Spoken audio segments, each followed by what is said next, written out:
Salut à tous, j'espère que vous allez bien. Aujourd'hui on se retrouve dans une nouvelle vidéo pour parler des écoles de traduction et d'interprétariat. Je crois qu'on dit comme ça. Donc j'ai déjà fait un post sur Insta, si ça vous intéresse d'aller voir sur mon compte. Je publie aussi d'autres choses. Et aussi c'est une période de révision de partiel, donc quand je suis stressée, souvent en période de stress je parle vite, donc j'ai essayé de me poser et de parler calmement pour que vous m'entendiez bien, etc. Du coup on commence tout de suite.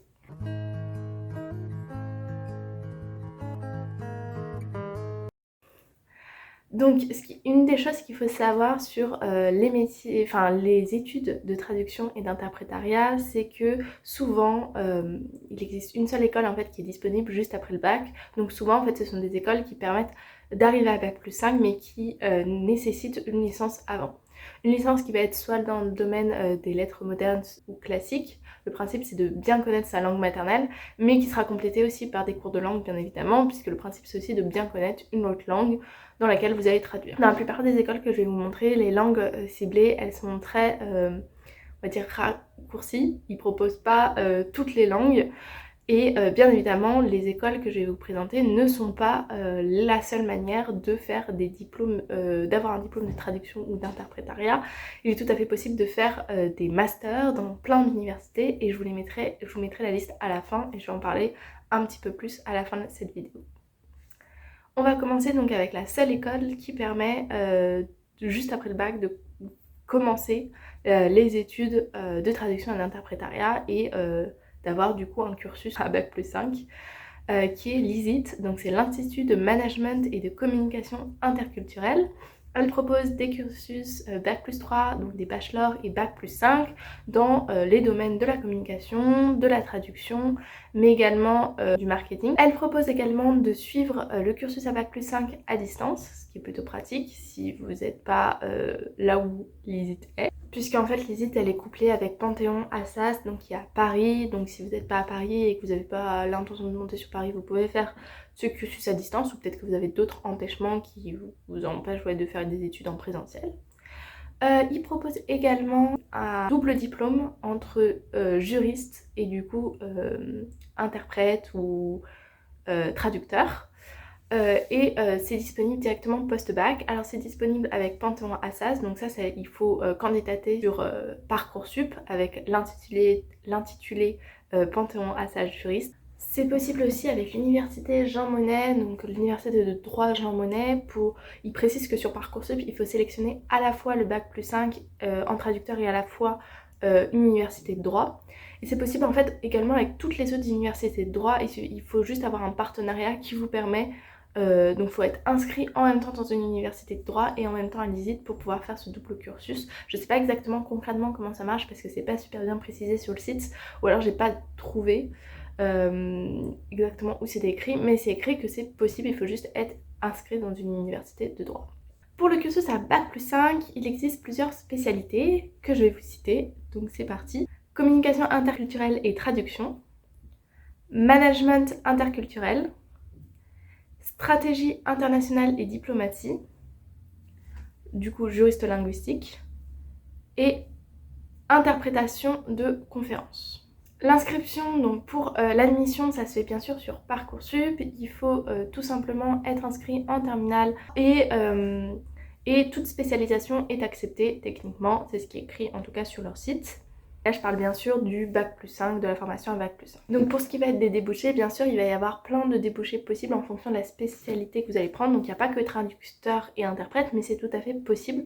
Donc en termes de débouchés, pour vous donner des idées, on a aussi responsable communication internationale, responsable de mobilité, consultant transformation digitale, chef de projet traduction, juriste linguistique comme je l'ai dit, interprète de conférence et web marqueur. Donc ça fait quand même pas mal de débouchés si c'est quelque chose qui vous intéresse. On passe maintenant à la deuxième école, donc celle-là elle est disponible après une licence. Donc c'est l'ESTRI, c'est l'école supérieure des langues, traduction et communication à l'international. Cette école elle va proposer deux formations possibles après un bac+3, soit un master de traduction et d'interprétariat ou alors un master de management interculturel, communication et événementiel, et tout ça se passe à Lyon puisque l'ESTRI est une école privée qui est relié à l'école donc catholique de Lyon. Et du coup, les deux cursus se passent à Lyon. Du coup, pour l'admission, ce qui est nécessaire, c'est d'avoir un niveau, donc comme je vous le disais, équivalent à une licence ou équivalent à une licence en termes de crédit. Il faut avoir un projet professionnel en rapport avec le master que vous voulez choisir. Il faut avoir 3 langues de travail, dont le français et l'anglais. Donc le français, il faut un niveau à peu près C2, donc techniquement ça veut dire langue maternelle. Ou alors quelqu'un qui a vraiment bossé depuis le début le français et voilà, langue maternelle, langue où vous viviez, etc. Il faut aussi que ce soit l'anglais en niveau donc C1 c'est un niveau professionnel. Et votre troisième langue, il faut maîtriser une troisième langue entre l'allemand, l'espagnol et l'italien, et ça c'est du niveau à peu près B2. Il faut aussi accepter le contrat d'études, être affilié à un numéro de sécurité sociale et pouvoir payer les frais de scolarité. Donc voilà, ça c'est des éléments qui je rappelle pas forcément beaucoup pour d'autres formations, mais ça équivaut, enfin c'est vrai aussi pour plein d'autres formations. Donc comme je disais, à l'Estrie, il n'y a que 3 langues techniquement en B2 qui sont disponibles, qui sont l'allemand, l'italien et l'espagnol. Et du coup, s'il y a une autre langue qui vous intéresse, l'Estrie, je sais pas s'ils ont des partenariats avec d'autres universités pour que vous puissiez y assister, mais en tout cas, dans l'école, il n'y a que 3 langues en niveau B2 et c'est anglais première langue, français première langue, anglais deuxième langue et ensuite une troisième langue. Pour ce qui est des débouchés, ils vont bien sûr varier en fonction de votre master. Donc si vous choisissez le master après un bac plus 5, donc traduction interprétariat, vous aurez traducteur spécialisé, interprète, chargé de projet, post-éditeur, rédacteur technique, localisateur, traducteur multimédia, traducteur relecteur, traducteur adaptateur. Donc ça fait pas mal de débouchés. Et pour ce qui est du master management interculturel, communication et événementiel, c'est techniquement pas trop le sujet de cette vidéo parce que moi je m'étais focalisée vraiment sur traducteur interprétariat, mais c'est des métiers qui se rapprochent plus ou moins. Je trouvais ça intéressant quand même de vous en parler. Donc ça va être responsable de communication à l'international, chargé de communication digitale trilingue, manager de projets internationaux, chargé de partenariats internationaux, responsable des relations publiques à l'international, responsable événementiel à l'international, chargé de relations entreprises, chargé de compétences et de mobilité internationale, responsable marketing et sponsoring à l'international. On passe du coup à la troisième et dernière école de traduction et d'interprétariat qui s'appelle tout simplement l'ESIT et qui est donc l'école supérieure d'interprètes et de traducteurs. Donc c'est plutôt simple en termes d'intitulé. Pareil que pour l'Estrie, ça propose à partir du niveau master. Il y en a 3. Il y a interprétation de la LSF, langue des signes française, interprétation de conférences et ensuite le master de traduction éditoriale, économique et technique.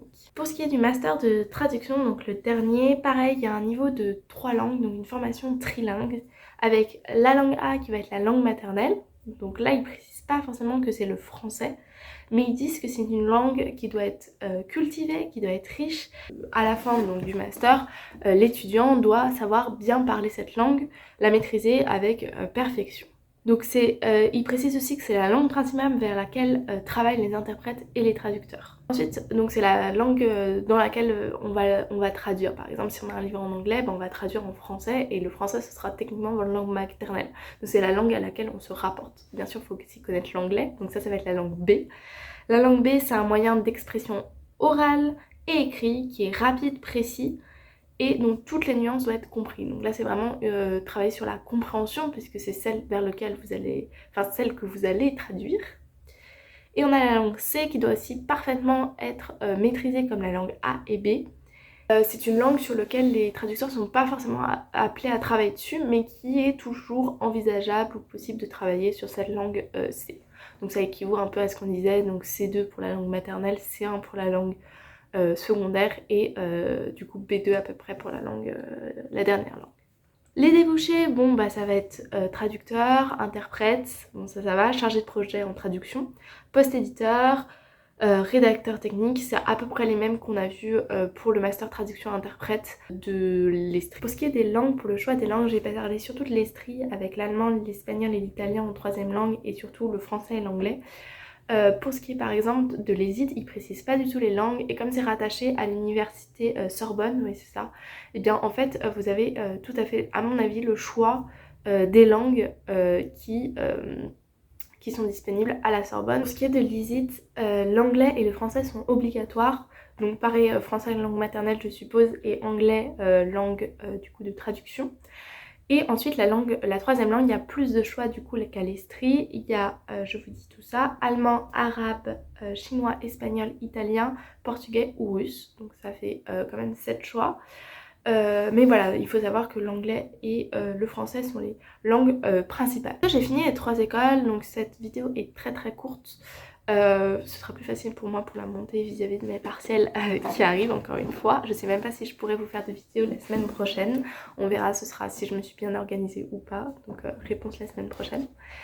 Mais avant de finir cette vidéo, je vous ai précisé tout simplement que après le bac, ce qui est conseillé si vous voulez faire traducteur ou interprète et que l'ISIT vous intéresse pas forcément ou vous n'êtes pas forcément pris à l'ISIT ou simplement sur Parcoursup mettre plusieurs formations, ce qui est bien c'est de mettre quelque chose, une licence dans le domaine de la communication, traduction ou des langues. Les langues je pense c'est fortement conseillé comme vous l'avez vu. Et ensuite de faire un master. Alors le master il peut être possible dans une école, c'est possible de rejoindre par exemple l'ISIT d'ailleurs après une licence. Mais c'est aussi possible dans plein d'autres universités qui vont être réparties dans la France et il y a une liste entière. Je les ai pris sur le site de Athénao qui est l'agence de traduction et d'interprétation professionnelle. Et du coup je vous ai fait la liste ici et je vous mettrai le site en barre d'infos. Donc je vous mets la liste soit ici soit devant ma tête. Il y en a vraiment beaucoup répartis sur plein d'universités françaises. Donc ne vous arrêtez pas à ces 3 écoles si c'est vraiment quelque chose qui vous plaît. Moi je voulais faire un thème là-dessus parce que les écoles c'est un peu ce qui me passionne beaucoup plus que l'université. Mais c'est super important de parler de toutes les études qui sont disponibles et possibles. Et du coup je vous ai fait cette petite liste. Donc si c'est quelque chose qui vous plaît, n'hésitez pas à faire ces masters, surtout ils ont tous des thématiques différentes. Par exemple si j'en prends un là, un master de traduction audiovisuelle, donc ils ont des thématiques beaucoup plus centrées, beaucoup plus spécifiques parfois que par exemple une école. Donc voilà, sur ce j'espère que j'ai été plutôt construite. Du coup je vais vous dire à bientôt pour une nouvelle vidéo. N'hésitez pas à liker si vous avez aimé, à vous abonner si vous aimez le contenu et bien sûr on se retrouve pour une nouvelle vidéo, soit la semaine prochaine, soit celle d'après du coup. Mais en tout cas il y en aura une dans les 2 semaines à venir, ça c'est sûr. Et voilà, bon courage si vous aussi vous avez des partiels, si vous aussi vous avez des DS, des partiels, et voilà, bon courage parce que c'est vraiment pas forcément une période facile juste avant les vacances et tout ça. Voilà, je vous dis à la prochaine pour une nouvelle vidéo. Salut!